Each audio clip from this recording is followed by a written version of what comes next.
Bismillahirrahmanirrahim. Assalamu alaikum. This is lecture number 2 from chapter number 3, class 5, General Science. And today the topic of discussion is a pollination and the types of pollination. So let's talk about it. तो बेटा pollination को समझने से पहले pollen grain को समझ लीजिए और फिर बाकी सारी चीज़ें अंडरस्टैंड करना आसान हो जाएंगी आपके लिए। देखें, what is a pollen grain. Pollen grain आखिर हम कहते किसको हैं। देखें, लास्ट लेक्चर में मैंने आपको मेल रिप्रोडक्टिव पार्ट पढ़ाया था फ्लावर का, और वहाँ पे मैंने आपको बताया था कि एक होता है एंथर और एक होता है, क्या होता है जी, हमारे पास फिलामेंट। ये था एंथर और ये नीचे की जानिब क्या था, जो धागानुमा स्ट्रक्चर, इसको नाम दिया था फिलामेंट। एंथर और फिलामेंट को जब हमने मिला के पढ़ा था तो हमने इसको नाम दिया था, we called it out the stamen. हमने इसको स्टैमन का नाम दे दिया था। ठीक हो गया। अब एंथर और फिलामेंट मिला के पढ़ा तो क्या बन गया, स्टैमन। अब ये वाला जो पार्ट होता है ना, मेल रिप्रोडक्टिव पार्ट, यहाँ अंदर वाली साइड पर जो स्ट्रक्चर बनेगी ना, उस स्ट्रक्चर का नाम क्या होगा, we called it out the pollen grain. हम उसको क्या नाम देंगे, हम उसको नाम देंगे पोलन ग्रेन का, पोलन ग्रेन।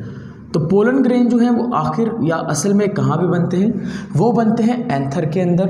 एंथर कहाँ पे मौजूद है, फिलामेंट के ऊपर। एंथर और फिलामेंट को मिला के पढ़ेंगे स्टैमन कहेंगे। ये होता क्या है, ये एक मेल रिप्रोडक्टिव पार्ट होता है और फ्लावर का। तो फ्लावर के मेल रिप्रोडक्टिव पार्ट में क्या बनेगा, यहाँ पर बनेंगे पोलन ग्रेन्स बनेंगे। अब ज़रा फ्लावर को समझ लेते हैं। देखिए, दोबारा से हमें थोड़ा सा डायग्राम जो है वो बनाने पड़ेंगे। 2 फूल यहाँ पे छोटे छोटे बना लेते हैं, ठीक है जी। तो ये आ गया जी एक फूल। देखिए कितनी, बहुत सारे बच्चों को इसमें प्रॉब्लम भी रहती है ड्राइंग करने में, बहुत सारे बच्चों की बहुत अच्छी भी होती है। तो देखिए, जिनको तो प्रॉब्लम रहती है, देखिए उनकी प्रॉब्लम हम सोल्व कर रहे हैं कि आपको बहुत ही आसान जो है वो ड्राइंग जो है इस तरह से डेवलप कर लेनी है। इसके ऊपर देखिए बगैर कोई टाइम लगाए, ये लीजिए, ये आ गया एक फ्लावर। ठीक है। अब ये आ गया बेटा दूसरा फ्लावर, ये आ गया दूसरा फ्लावर, ये दूसरा बनाते हैं। ये आ गया फीमेल पार्ट। अब ये आ गया बेटा कौन से पार्ट, मेल पार्ट, जिनके अंदर क्या बनेंगे, पोलन ग्रेन्स। अब सारी कहानी जो है ना वो है ही पॉलिनेशन में इस पोलन ग्रेन्स के ट्रांसफर होने की।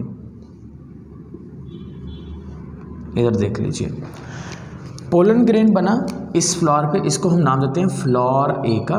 ये है फ्लावर ए, ये है बेटा अब हमारे पास फ्लावर बी। यहाँ पे बना पोलन ग्रेन, ठीक है जी। ये क्या बन गए, पोलन ग्रेन्स। अब पोलन ग्रेन्स जो है, अगर फ्लावर ए का जो पोलन ग्रेन है, फ्लावर ए का जो पोलन ग्रेन है, अगर ये शिफ्ट हो जाए कहाँ से कहाँ, ये है एंथर वाला पोर्शन, अभी मैंने बताया।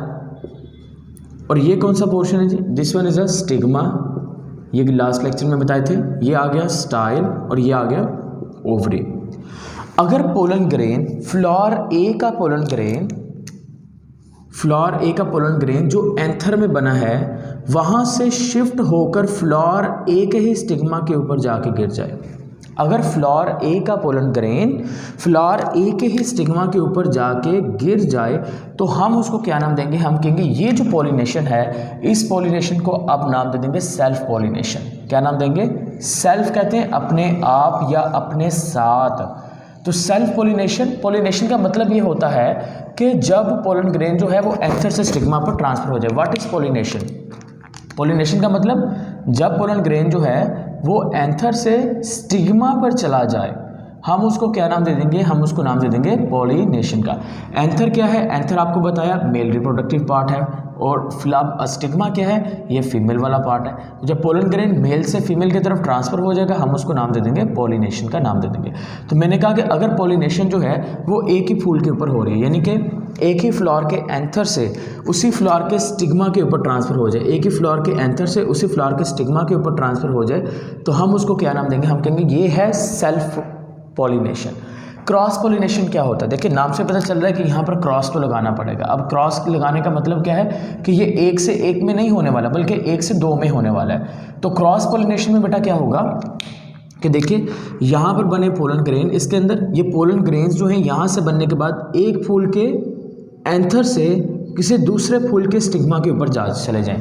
यानी कि फ्लावर ए का जो पोलन ग्रेन है फ्लावर ए के एंथर से फ्लावर बी के स्टिग्मा वाले पोर्शन के ऊपर चला जाए, यहाँ पे आ जाए, तो हम उसको क्या नाम देंगे, हम कहेंगे यहाँ पे भी फर्टिलाइजेशन तो हुई है, सॉरी पॉलिनेशन तो हुई है, लेकिन कौन सी पॉलिनेशन है यहाँ पर, क्रॉस पॉलिनेशन है। इसी तरह से अगर फ्लावर बी का जो है पोलन ग्रेन वो इसके एंथर से फ्लावर ए के स्टिग्मा के ऊपर चला जाए, हम कहेंगे कि ये भी कौन सी पॉलिनेशन है, ये भी क्रॉस पॉलिनेशन। तो क्रॉस पॉलिनेशन में शर्त ये रहती है कि जो पोलन ग्रेन होते हैं वो एक फूल से दूसरे फूल में लाजमी तौर पर ट्रांसफ़र होते हैं और उसमें नहीं रहते, उसमें एक ही फूल के। लेकिन शर्त क्या है, ट्रांसफ़र। आपने इसको डिफाइन बेटा कैसे करना है, आपने इसको डिफाइन करना है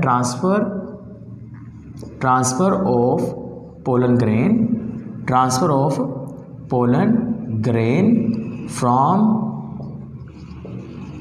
from anther to stigma of the same plant। अगर वो सेम प्लांट में होगा उसको हम क्या नाम देंगे, is known as self pollination. देखिए कितनी बढ़िया डेफिनेशन बन रही है। और क्रॉस पॉलिनेशन की कैसे लिखेंगे, transfer of pollen grain from anther to stigma from one plant to another plant is known as आप उसको क्या नाम देंगे, you called it out the cross pollination. So that is the difference between self pollination, cross pollination and pollination. अब जो self pollination है वो तो आसानी से हो जाएगी, यानी कि देखिए थोड़ी सी हवा चली, पोलन ग्रेन्स यहाँ से गिरता गिराता यहाँ पे आ गया। लेकिन क्रॉस पॉलिनेशन कैसे होगी, एक फूल उधर लगाया एक फूल उधर लगाया, तो कैसे हो पाएगी क्रॉस पॉलिनेशन, है ना। तो क्रॉस पॉलिनेशन में क्या होता है कि इधर वाला जो फूल है उसके ऊपर आएगा इंसेक्ट बैठेगा, इंसेक्ट क्यों जाएगा फूल की तरफ, लास्ट लेक्चर में बताया था कि जो खूबसूरत कलर होता है पेटल्स की वजह से, इंसेक्ट उसकी वजह से क्या होगा, अट्रैक्ट होगा, आकर्षित होगा। इंसेक्ट आके बैठा उसके ऊपर, इंसेक्ट जब उसके ऊपर आके बैठेगा उसके बाद वहाँ उसकी बॉडी के साथ पोलन ग्रेन जो है वो चिपक गए। अब वहाँ से उड़ के जब इस फूल पे जाएगा तो पोलन ग्रेन्स उसकी बॉडी के साथ जो चिपक गए थे वहाँ से इधर चले गए। तो हम कहेंगे कि पोलन ग्रेन जो है वो इस तरह से इंसेक्ट के ज़रिए से क्रॉस पॉलिनेशन के अंदर जो चीज़ इस्तेमाल होगी वो क्या इस्तेमाल होंगे, इंसेक्ट इस्तेमाल होंगे। और अगर आपने क्रॉस पॉलिनेशन इंसेक्ट के ज़रिए से जिन फूलों में होती है उनका जो पेटल्स का कलर है वो बहुत खूबसूरत होना चाहिए और तेज़ होना चाहिए। या फिर बेटा ये वाटर के ज़रिए से भी होती है, यानी कि पानी के अंदर जो है ये अगर पोलन ग्रेन जो है मान लीजिए बारिश हुई, पानी के अंदर ये गिर गए, यहाँ से फ्लो करते कराते वो किसी तरह से दूसरे फ्लावर तक पहुँच गए, तो हम क्या नाम देंगे, हम कहेंगे this one is a cross pollination. यानी कि एक फूल ऊपर है एक फूल नीचे लगा है, बारिश हुई ऊपर वाले फूल के ऊपर पानी गिरा, वहाँ से जो पोलन ग्रेन है वो ऊपर वाले फूल से नीचे वाले फूल के स्टिग्मा पर आ गए पानी की वजह से, तो ये कौन सी पॉलिनेशन होगी, ये क्रॉस पॉलिनेशन होगी। तो क्रॉस पॉलिनेशन में फ्लावर वाटर भी इन्वॉल्व होता है और इंसेक्ट भी इन्वॉल्व होता है।